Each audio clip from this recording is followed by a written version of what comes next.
Bom, isso pega esses anos de 66 e 67.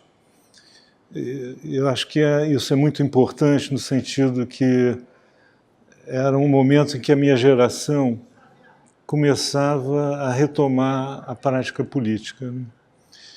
Porque eu creio que a minha geração foi uma geração muito violentada politicamente pelo golpe, né? Quer dizer, o golpe militar nos tirou a possibilidade de ter uma vida de cidadania política. Mas os atos institucionais foram caçando lideranças políticas significativas, como também por começar a imprimir na vida política essa máquina de repressão, né, que tolhia a relação das pessoas com a política, né? E, sobretudo, uma coisa que eu acho que é muito importante, nos cortou qualquer expectativa, qualquer esperança de crer num sistema institucional político, né?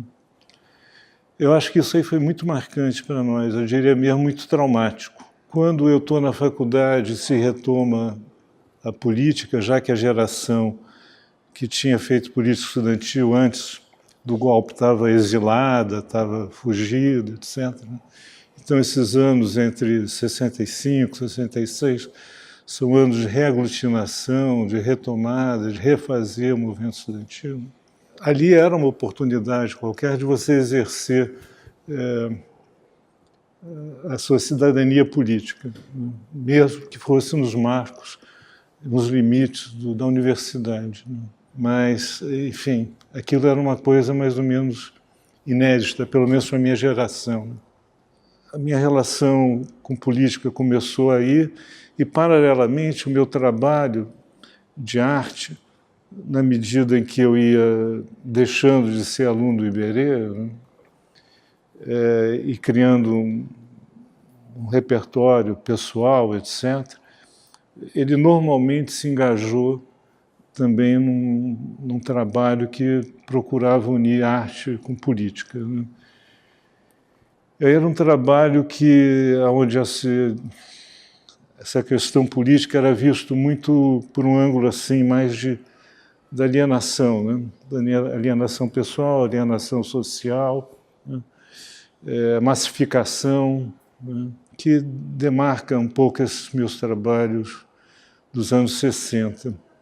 68 começaram algumas passeatas,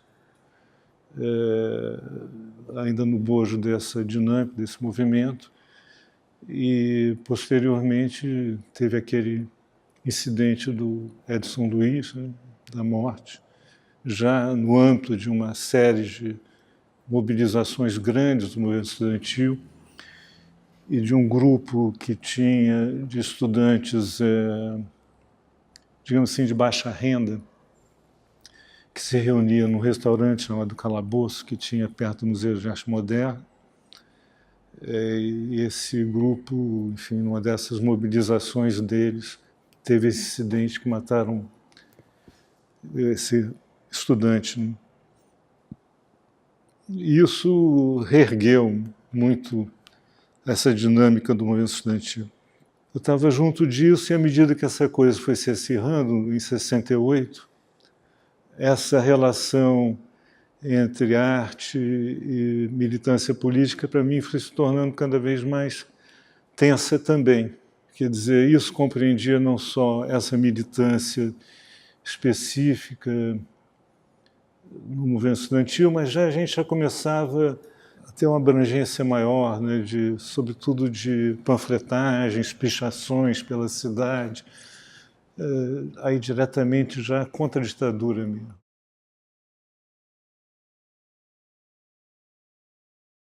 As coisas começaram a confluir para um elo comum. A última manifestação desse vínculo entre a minha militância política e a atividade de artista se deu num trabalho que eu fiz, que é uma marmita que, quando você abre, tem um rosto no fundo da marmita, e em cima da boca desse rosto tem escrita a palavra lute. A minha ideia é que fosse um múltiplo sem limite, né? múltiplo mesmo, né? Redundância, tiragem ilimitada. Né? E a ideia era que isso fosse uma espécie de um panfleto, né? Que fosse distribuído em porta de fábrica, esse tipo de coisa. Né? O cenário ideal era a porta de fábrica. Na verdade, eu fiz uma pequena tiragem e logo depois estabeleceu-se uma espécie de conflito pessoal meu, né, um conflito interno, entre essas duas atividades da minha vida, na medida em que essas manifestações, 68, vinham crescendo, e em torno disso tudo, evidentemente, vinha toda uma nova concepção de atuação política que vinha sendo elaborado por grupos dissidentes da esquerda anterior a 64, né, em torno de uma nova prática política de esquerda. Né. Isso vinha se dando paulatinamente e paralelamente ao movimento estudantil. E chegou um momento que, até mesmo por esse trabalho que eu falei, que chamava-se Lute, né, da marmita, parecia que meu trabalho já exigia um transbordamento para a política. Ele já estava muito ligado à política, né? E essa crença era uma crença utópica, né? Que eu acho que alimentava o pensamento de esquerda de um modo geral. Né? Para citar o Mário Pedrosa, por exemplo. Né?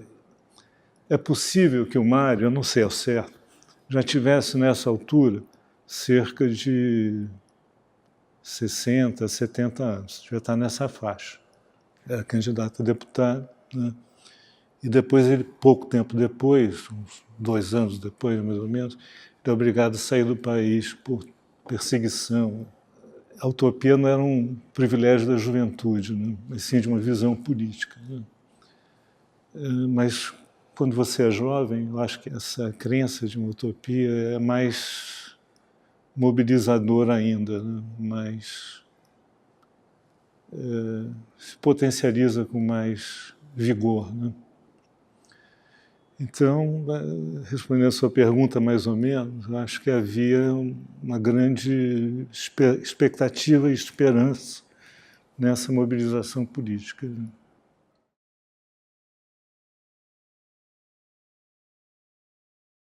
Então, 69 é um momento em que praticamente nós fomos obrigados a ir nos retirando do movimento estudantil, né? Quer dizer, paulatinamente, né? Porque se tornava inviável qualquer circulação, né, que não fosse violentamente reprimida. Né?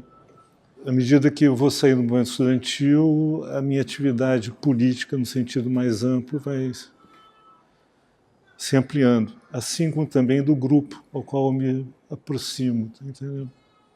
Que era um grupo originado do movimento estudantil e que vai também paulatinamente saindo do movimento estudantil. E que depois vai ser responsável pelo sequestro do embaixador americano, o MR8, que na época chamava-se dissidência comunista da Guanabara, era Guanabara ainda. Dissidência porque era uma dissidência do Partido Comunista.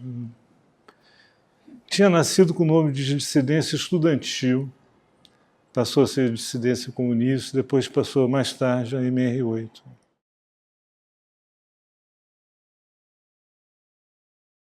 Eu me lembro das últimas reuniões que eu participei em grupo de artistas, ainda era para reuniões em 68, eu acho, de boicote à Bienal de 69. Essas reuniões eram em 68, para programar, enfim, algum tipo de discórdia, né? Discordância, de marcar posição em relação à Bienal de 69.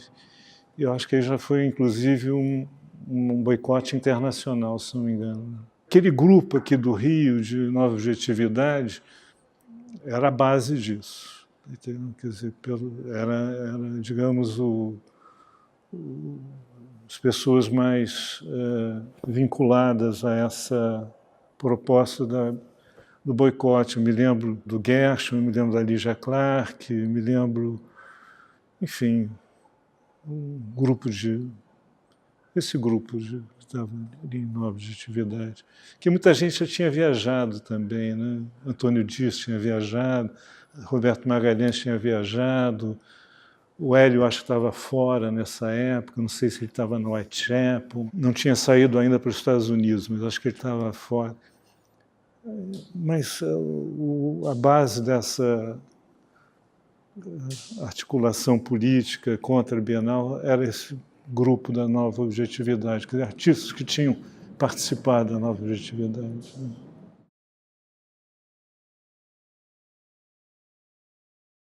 Aí, em 69, há uma ruptura, né? A militância no movimento estudantil vai diminuindo. A gente não sai do movimento estudantil, fica no movimento estudantil até o sequestro do Elbrick. Mas já sem aquela abrangência, sem aquela ambição. Era uma coisa de não deixar os espaços ocupados serem totalmente perdidos. Né? Então, eu tinha muito assim a visão, quando eu parei de fazer arte, mas estava já bastante engajado na política, de estar vivendo uma espécie de uma performance. Assim, como se... porque não era o espaço mais da arte, não era o espaço da vida cotidiana. Era um outro espaço. Né? Um outro espaço, uma outra existência, né? Outras injunções, outras demandas. Né? Então, é um espaço que não é o espaço da arte, não é o espaço da vida, e que muitas vezes eu me projetava ali como um espaço ainda da arte. Né? Como se eu estivesse filmando a mim mesmo, né? Estivesse vendo de fora a mim mesmo. Né? Que era um cacuete de artista, né, evidentemente.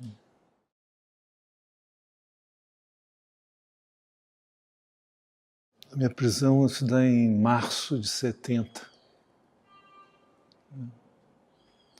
Mas aí já em outras circunstâncias, já não tinha mais nada a ver com o movimento estudantil, etc. Eu já estava inteiramente clandestino e fazendo, quer dizer, fazia parte de um setor dessa organização que eu atuava, que era uma organização muito de jovens pretensiosos, né? Porque era constituída em 90% de universitários, ex-universitários. Né? Todo mundo já tinha largado a universidade. Nossa experiência, embora a gente já tivesse algumas ações, esse tipo de coisa toda não era tão experiente quanto eles. Né? E eu participei diretamente disso, porque a minha organização, não éramos muitos, não. Possivelmente éramos, meu grupo, oficialmente, tinha, grosso modo, em torno de 40, 60 pessoas. Né? Os quadros, né? Que a gente chama de quadros. Né? Então, acabou todo mundo participando. Eu tive uma atuação grande na logística da coisa. Logística, eu digo, é guardar pessoas, providenciar documento, andar com pessoas para lá e para cá, esse tipo de coisa. E depois eu passei por essa parte mais operacional de contato aí, de agitação e propaganda junto a setores populares, esse tipo de coisa. Que foi quando, numa ocasião dessas, que eu fui preso. uma situação dessa, gente, por alguma circunstância que eu desconfio, mas até hoje não posso jurar,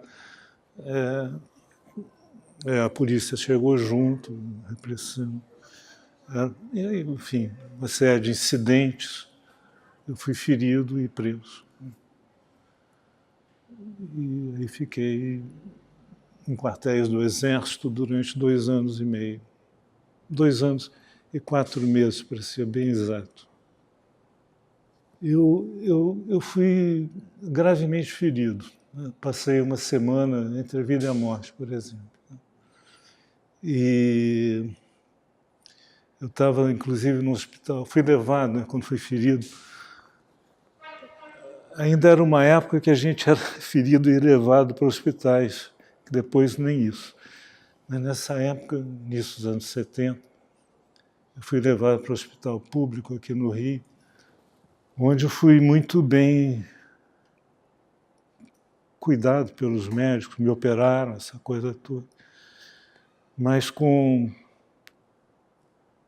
3 dias, eu, contra a autorização dos médicos e do hospital, eu fui retirado desse hospital pelo Exército, né? E fui levado para o Hospital do Exército, onde eu fiquei hospitalizado há algum tempo. Felizmente, esse translado não me matou, mas foi muito arriscado.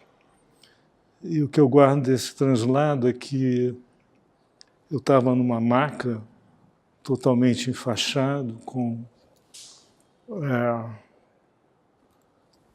soro, essas coisas todas, né? Eu levei 3 tiros, né? Então foi fácil. Aí quando me tiraram do hospital, eu naquela maca ali, não podia fazer nada, eu olhava, né? Eu me vi cercado de agentes, né? E os caras fazendo uma espécie de abre-alas, assim, né? Isso é hospital público, imagina, hospital pronto-socorro central aqui do Rio de Janeiro, hospital Souza Aguiar. Então, aquele movimento, os caras abrindo alas, todo mundo encostado nas paredes. Aí eu disse assim, cacete, eu devo ser perigoso para burro. Achava e acha, com razão, que eles atribuíam a minha importância que eu não tinha.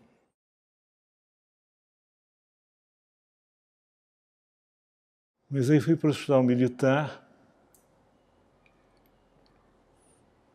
Aí minha família, institucionalmente, fez contato comigo. E aí, quando eu soube disso, eu pedi para eles mandarem material de desenho para mim. Esses trabalhos da cadeia, dos desenhos, eu só fui representá-los em 96, numa exposição chamada Carlos Zílio, Arte Política, 1966-1996. É isso? 1966, 1976. 76. É um período do meu trabalho em que eu, digamos assim, busquei fazer uma arte, fazer essa relação entre arte e política. Quando eu saí da cadeia, eu tinha esses trabalhos, tinha os trabalhos anteriores, alguns que eu tinha guardado na casa de um amigo, alguns sobreviveram, outros não. E recomecei a trabalhar. Quer dizer, retomei minha atividade de artista. E quando eu saí da cadeia, acho que qualquer um que, quando sai da cadeia, tem essa necessidade de reinserção, né, de uma forma. E o que eu sabia fazer na vida era arte, né? Retomei espontaneamente meu trabalho de artista. E logo me vinculei novamente àquele grupo de amigos artistas. da minha geração. Não só convivendo na troca de trabalhos, mas também atividades, né? Quer dizer, esse grupo que eu mais ou menos me retomei, lançou a revista Malas Artes, por exemplo, né? Enfim, atividades que tinham a ver com a minha produção de artista e atividades de política cultural, né? Ou seja, de politização da arte, né? E isso, para mim, durou, essa relação, particularmente entre arte e política, dura até 76. 76 eu saio do Brasil por dois motivos. Um, porque tinha sido indicado para participar da Bienal de Paris. Então isso me dava um motivo para sair do Brasil. E outro porque, apesar de não estar mais com nenhum vínculo político partidário, né,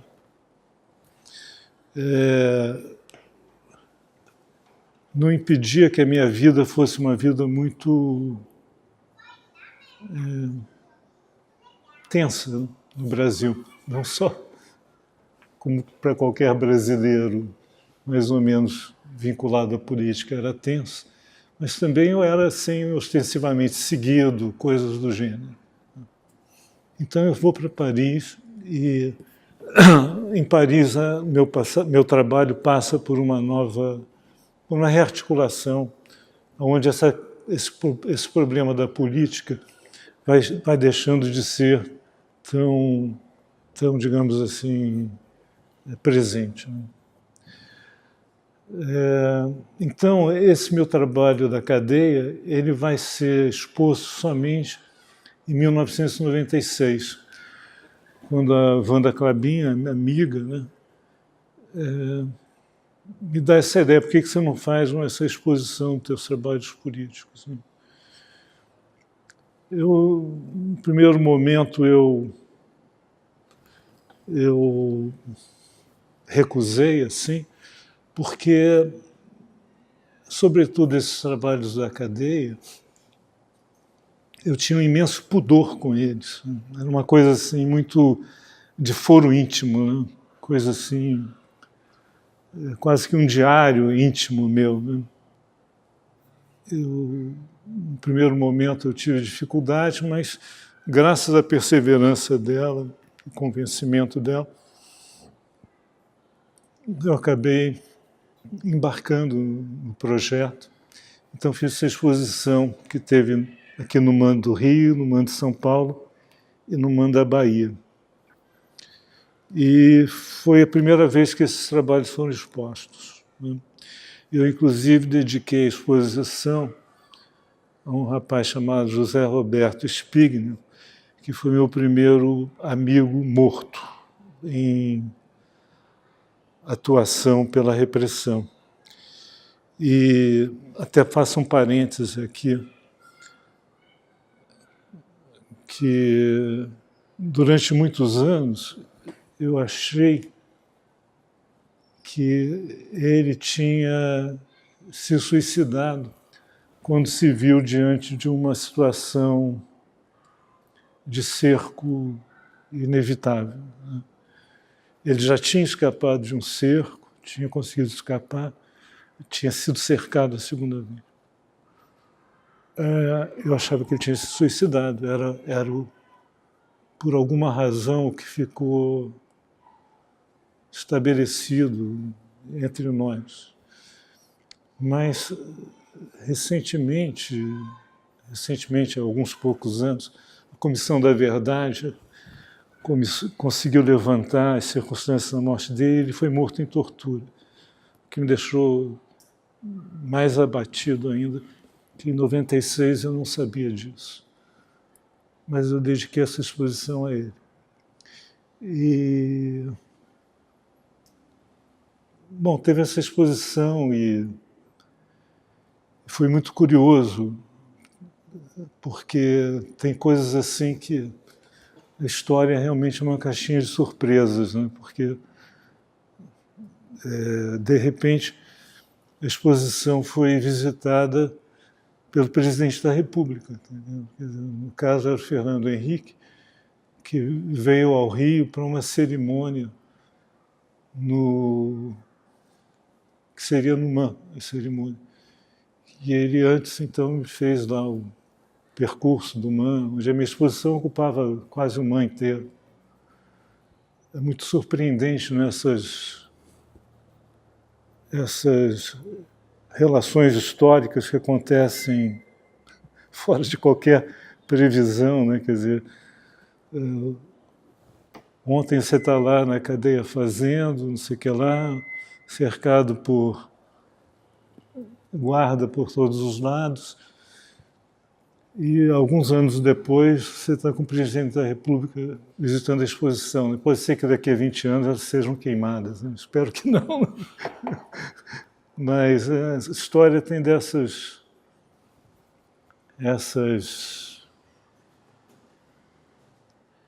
surpresas, essas coisas surpreendentes, né? Essas coisas indeterminadas.